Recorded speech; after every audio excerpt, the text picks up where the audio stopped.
Le damos la bienvenida a Agustín Echevarne, director de la Fundación Libertad y Progreso. ¿Qué tal, Agustín? Buen día, ¿cómo estás? Muy bien, buen día, un gusto charlar con ustedes. Bueno, primero, ¿cómo ves este paso que dio el gobierno con el Banco Nación esta semana? ¿Es el comienzo de una maravillosa amistad, como decía la película? Digo, ¿es el comienzo de una serie de privatizaciones o es simplemente un episodio puntual y una medida puntual sobre una única empresa? No, yo creo que en el caso del Banco Nación está claro desde la época de Juan Bautista Alberdi, que Ujú. decía que el Estado no tiene que ser banquero ni empresario. Y él explicaba por qué, porque cuando vos usás plata de terceros, imagínate vos sos el presidente del Banco Nación, en realidad no es tu plata, es plata de otros. Ahora, si vos le prestás plata a algún amigo tuyo, o a un empresario y demás, te debe un favor. Entonces la corrupción está atada siempre a cuando uno maneja plata de terceros. Y eso es lo que pasa con el Estado. Por eso no es bueno que el Estado sea ni banquero ni empresario, sino que sea árbitro. Es decir, el árbitro en un partido de fútbol no tiene que entrar a la cancha y jugar. Entra a la cancha y mira cómo juegan los demás Ujú. y saca la tarjeta amarilla o la tarjeta roja. Ujú. Entonces, en este caso lo que estamos viendo es que por lo menos al ser una sociedad anónima, empieza a tener un control mayor y va a tener un control más parecido a lo que son las empresas privadas. Entonces luego tiene la posibilidad de, por ejemplo, en algún momento salir a la bolsa y cotizar en bolsa. Ujú. Y al cotizar en bolsa tiene aún mayor control, porque entonces empezás a tener algunos inversores privados, aún si mantenés el control más grande estatal, pero por lo menos empezás a tener mucho mayor transparencia y control del sector privado y Ahora, ¿y hoy eficiencia no tiene en el control el banco. Banco Nación? Porque digo, Sí, tiene los controles del Estado, al margen de la pero transparencia, Agustín, digo, en muchas provincias y en muchas ciudades del interior siempre se habla de que hay un rol productivo, un rol de financiamiento al sistema productivo del Banco Nación o de los bancos provinciales locales, que también son estatales, que la banca privada en general no cubre. en mi opinión, eso no es así. Yo creo que no deberían existir ni la banca nacional estatal ni la banca provincial estatal. El crédito tiene que ser privado. Vos mirás los países que funcionan, el crédito es privado, los bancos son privados. No tenés en Estados Unidos el crédito que lo dan, por ejemplo, no sé, los bancos estatales al sector agropecuario. No, son bancos privados y ganan plata prestando plata al sector. Lo que ocurría en Argentina es un desbalance total porque era un país que tenía siempre déficit fiscal. Cuando tenés déficit fiscal, el Estado genera deuda y esa deuda la toma los bancos. Entonces el ahorro de los argentinos iba a financiar el déficit estatal. Cuando tenés superávit fiscal, empieza a pasar lo contrario. El Estado ya deja de tomar los ahorros de los argentinos y entonces los bancos empiezan a hacer lo que deben hacer, que es prestar al sector privado. Y cuando vos mirás los indicadores hoy día, los bancos privados empiezan a aumentar fuertemente el crédito. Y por supuesto, en las economías regionales, el campo y demás, son clientes muy buenos para el sector privado. Con lo cual el crédito se va a multiplicar. El crédito en Argentina es muy pequeño, pero se va a multiplicar cuando el Estado se mantenga con este superávit fiscal durante varios años. Y vas a ver que va a haber una explosión de crédito y esa explosión de crédito va a ser la base de una expansión de la economía a un ritmo del 5% anual. Agustín, buen día. Para que podamos entender la importancia, ¿no?, de esta transformación del Banco Nación en una SA, hagamos a ver un paralelismo, si nos puede explicar qué es lo que sucede con Brasil, acá nomás, ¿no?, tan cerquita, con un banco que es de una sociedad mixta, ¿no? Y esto permite entonces, esto podría llegar a permitir entonces que el Banco Nación pueda incorporar capitales internacionales e incluso asociarse con otros bancos. Bueno, eso no han dicho nada todavía, pero abre posibilidades. Esa, por supuesto, es una posibilidad y hay que ver qué es lo que se termina haciendo. Y hay que ver qué pasa luego de las elecciones, si hay una ratificación del rumbo que está tomando el gobierno cuando los argentinos voten y digan, no, evidentemente queremos esa transformación. Porque si se quiere una transformación más profunda, el Banco Nación debiera ser privatizado. Esa es mi opinión. Yo creo que el Banco Nación debería ser privatizado, igual que las empresas públicas. Porque como te decía, no tiene sentido. Fíjate que ahora, por ejemplo, las empresas públicas finalmente dieron superávit. Aerolíneas Argentinas dio pérdidas de 7.000 millones de dólares, un promedio de 400 millones de dólares, mientras estuvo manejada por la Cámpora y demás, que se infiltraron y perdieron muchísimo dinero. Ahora, por primera vez, Aerolíneas Argentinas dio ganancia. Ahora, ¿qué pasa? Porque da ganancias, yo no la quiero vender. No, yo creo que igual ahí tiene que ser privada. ¿Por qué? Porque hoy tenés un modelo en el mundo de múltiples empresas, muchas las llaman low cost porque justamente bajaron fuertemente los pasajes aéreos. Argentina es un país muy extenso, con lo cual tener una enorme cantidad de aerolíneas que tienen aviones más pequeños y que van a conectar mucho mejor el resto del país y más barato, te hace que lo que necesitas son cielos abiertos. No necesitas una empresa estatal, lo que necesitas son cielos abiertos y competencia. Y eso es lo que ha funcionado en el mundo. Y vos mirás Europa, que se han desprendido de las aerolíneas estatales, y entonces lo que han logrado ahora es que cruzás toda Europa por precios mucho más bajos de lo que vos viajás hoy en colectivo de acá a Tierra del Fuego. Entonces vos podés viajar por toda Europa a 50 euros, por ejemplo. Entonces tenés la posibilidad de ir mucho más rápido, más cómodo y con diferentes tipos de tarifas. El que quiere tener más comodidad paga más. Si no, pagas un poco menos, pero tenés la velocidad. Llegás en 2 horas a cualquier punto del país. Creo que eso es lo que hay que comprender. El sector privado es mucho más eficiente que el Estado. Por ejemplo, Elon Musk te coloca satélites a un precio que es 1/10 de los que lo colocaba la NASA en Estados Unidos. La NASA colocaba satélites, pero costaba 10 veces más caro. Ahora, esto se oficializó ayer mediante este decreto, ¿no? 116 de este año 2025. Automáticamente, cuando se conoció esta medida, se hizo pública con la publicación en el Boletín Oficial. Automáticamente la Federación Agraria y su titular, Andrea Sarnari, hicieron un comunicado, ¿no?, de advertencia o de alarma diciendo que esto genera preocupación por una eventual pérdida de autonomía o de independencia del Banco Nación. ¿Usted cómo hace la lectura de eso y qué responde ante esa preocupación que están transmitiendo, ¿no?, de una de las entidades que conforman la mesa de enlace del campo? Bueno, tenemos una diferencia de opinión. Yo claramente no comparto esa opinión. Creo que muchas veces el campo se defiende mal porque ha apoyado muchos gobiernos que les han sacado toda la plata. Eso es impresionante porque vos decís, ¿por qué apoyan a gobiernos que les han robado y los han saqueado durante 80 años? Fíjate que hace 80 años se ha puesto una idea equivocada de que el campo tiene que financiar la industria, que le sacan la plata al campo para financiar la industria. Eso es lo que están haciendo desde hace 80 años a través de las retenciones y demás. Este gobierno empezó a bajar las retenciones, eliminó las retenciones en todas las economías regionales, que es devolverle la plata a la gente. Muchas veces le venden a la gente de campo, que son 250.000 productores, espejitos de colores. Y a cambio de los espejitos de colores, después le ponen las retenciones y le sacan toda la ganancia. Además, las retenciones es un impuesto espantoso porque te cobra lo mismo a un campo marginal que un campo de la zona núcleo. Entonces, en la zona núcleo lo puedes pagar y el campo marginal quiebra. Y después sí te dicen, no, pero te doy un crédito para ayudarte. No, yo no quiero un crédito para ayudarme, no, deja de sacarme la ganancia. Muchas veces te sacan el 100% de la ganancia o más. Incluso podés no tener ganancias ese año e igual tenés que pagar las retenciones. Es absurdo. No es un impuesto a las ganancias, es mucho peor que un impuesto a las ganancias, ¿se entiende? Entonces, me parece que Federación Agraria y mucha gente del campo no comprende bien el problema.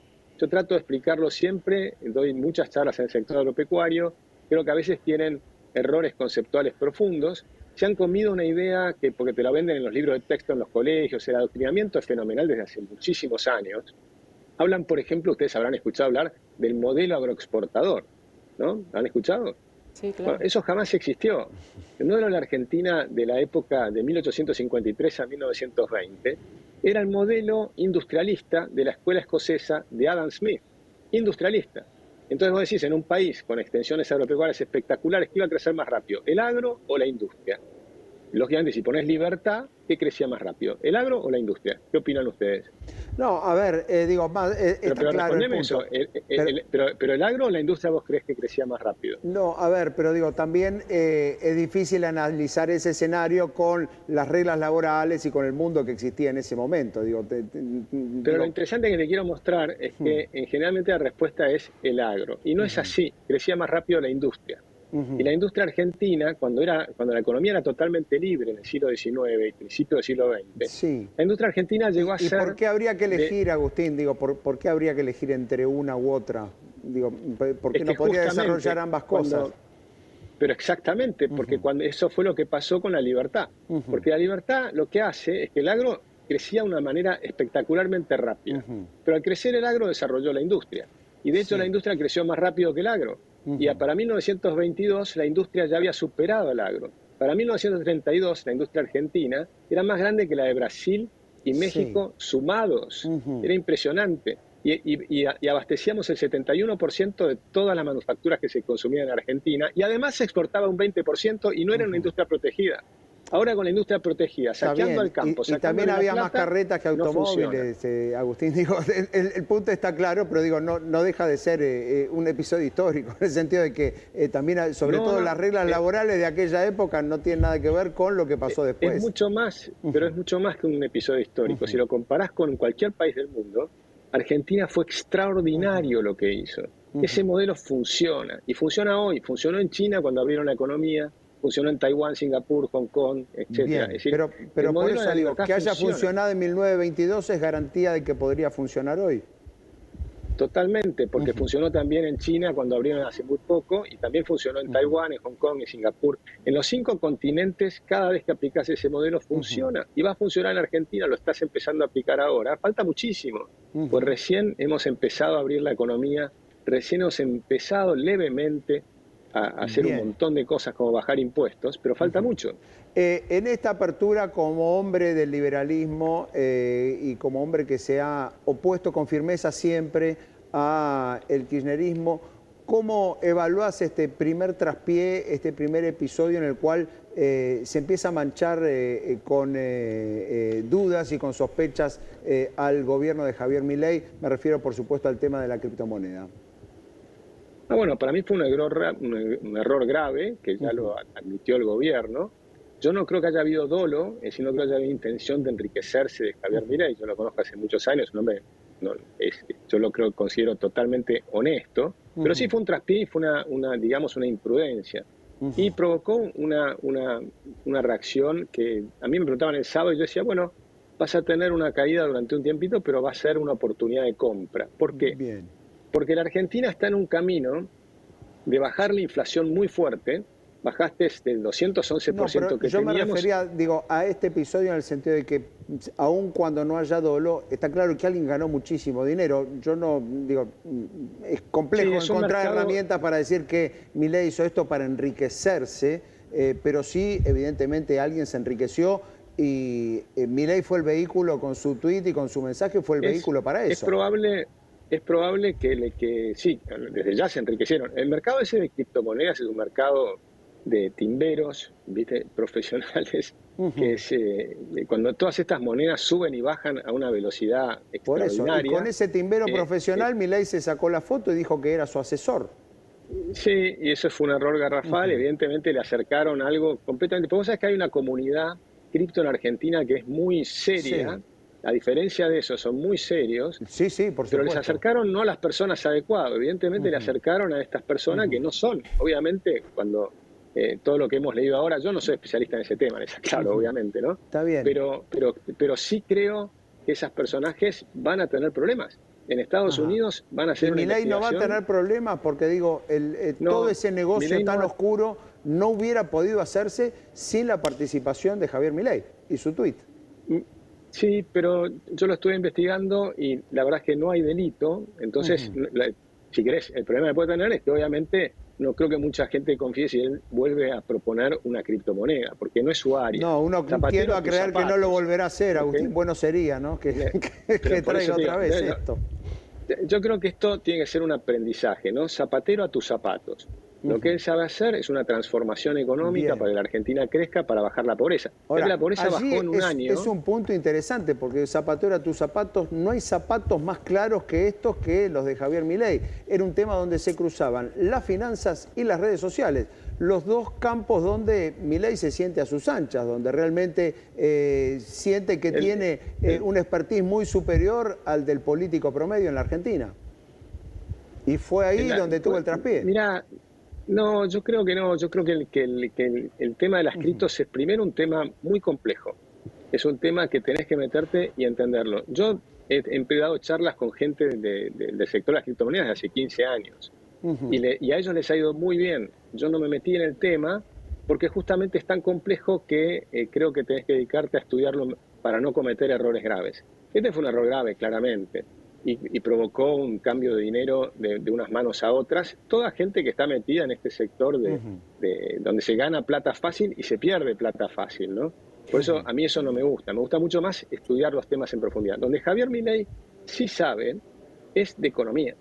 Él ha estudiado, ha sido profesor, ha escrito 20 libros de economía y vos tenés el resultado. En un año la pobreza bajó de 57% a 35%. Entonces yo digo, en una semana que fue espectacular. Pero la inflación bajó y en eso estamos todos de acuerdo en que es prioritario hacerlo. Pero cuesta entender cómo un profesor de economía no pudo percibir que tenía una estafa delante de sus ojos y se subió a promocionarla, ¿no? Digo, aún consintiendo que no haya dolo, digo, qué episodio extraño, que el presidente de la Nación se preste a eso va a quedar como, cuando a todas luces había algo oscuro. Yo creo que va a quedar como una anécdota, como un tropezón, pero lo que pasa es cuando miras para adelante, vamos a ver, este es un año electoral. Yo miro qué es lo que viene por delante. Lo que viene por delante es que la inflación va a seguir bajando. Ya precios mayoristas estuvo por abajo del 2%. Yo creo que los precios minoristas van a perforar el 2% también en los próximos meses. Después vas a tener el acuerdo con el Fondo Monetario y después vas a tener la salida del cepo cambiario, porque ahí hay otro tema que hay una crítica grande al gobierno, que es esta idea de tener un cloning peg y un cepo cambiario y un tipo de cambio controlado, y algunos dicen un tipo de cambio atrasado.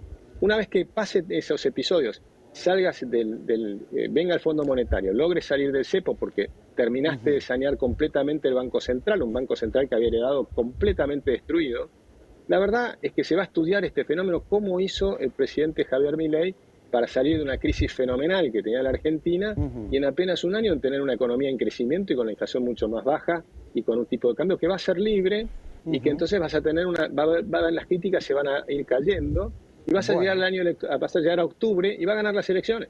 Bueno, lo veremos en octubre. Vamos con la última, Agustín, usted estaba marcando ahí que esto va a quedar como una anécdota, ¿no? Y hay algunas señales, por ejemplo, bueno, la recepción que tuvo ayer, ¿no? Por parte de Elon Musk, que es uno de los referentes, uno de los asesores que pisan más fuerte hoy, está reconocido así, ¿no?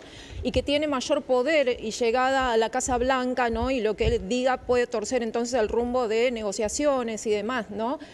También, bueno, Vitalik Buterin haciendo unos comentarios en las redes que fueron celebrados también por el presidente Javier Milei, o también uno de los grosos de Wall Street, ¿no? Estamos hablando de Bank of America, que hizo una jornada del Argentinian Days, con 2 jornadas, ¿no? Todo esto son indicadores entonces de que hoy en realidad está haciendo más ruido lo que es política que la economía, ¿no? Y hay una suerte de tranquilidad, digamos. Esto no podría entorpecer entonces las negociaciones por un nuevo acuerdo, un cierre con el FMI. Eso por un lado.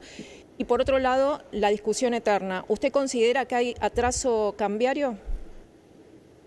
Sí. Mira, te cuento, yo creo que no va a entorpecer. Obviamente fue una semana mala, pero sobre todo porque dejamos de ver cosas muy positivas que están pasando. Estamos hablando de un tema que es negativo y que le ha mellado un poco la imagen del presidente en esta semana. Pero yo creo que la cosa va a continuar. La economía es un gran transatlántico y está ahora encaminada en el lugar correcto. Entonces, hacia allí me parece que va a ir bien. La segunda parte de la pregunta, ¿cuál era, perdón? Si usted considera realmente, porque también se hablaba mucho de que una de las exigencias que estaba poniendo el Fondo Monetario sería una devaluación, ¿no? Que estarían exigiendo una devaluación, y preguntarle si usted considera si hay atraso cambiario. Claro, el atraso cambiario, mira, el tema es así. Argentina tiene un tipo de cambio en general de fuga de capitales. El tipo de cambio de fuga de capitales es un tipo de cambio altísimo y la consecuencia del otro lado es que tenés salarios muy bajos en dólares. Y cuando empezás a tener una moneda sana, los salarios en dólares aumentan. Fíjate que el último año los salarios en dólares se duplicaron. Los salarios de ustedes se duplicaron el año pasado en dólares. Si lo medís en dólares de diciembre contra hoy, de diciembre digamos, del 23 o de noviembre contra hoy, vas a ver que tuviste una suba del salario real, del salario en dólares, medido en dólares, muy alta. Ahora, ¿qué pasa? Eso hace que la Argentina queda cara. Entonces, ¿la solución es devaluar, como dicen algunos? Yo digo que no. La solución, nosotros tenemos que ser competitivos con salarios altos en dólares. ¿Y cómo se logra ser competitivos con salarios altos en dólares? Solucionando los verdaderos problemas de la Argentina. Los verdaderos problemas de la Argentina, de la ineficiencia de la Argentina, son el exceso de impuestos nacionales, provinciales y las tasas municipales. Los municipios están esquilmando a la gente con tasas mentirosas. Porque la tasa debiera ser un pago por un servicio, no que te esquilman para sacarte plata. Después tenés el problema de las regulaciones inmensas, que están sacando un montón, pero faltan 3 por cada una que sacaron. Después tenés el problema, digamos, de la ineficiencia de la infraestructura, los sindicatos, las relaciones laborales. Ahí hay un montón de sobrecostos inmensos. Por ejemplo, un pesquero entra al territorio argentino, al mar argentino, y pesca, y se va a Sudáfrica. ¿Por qué?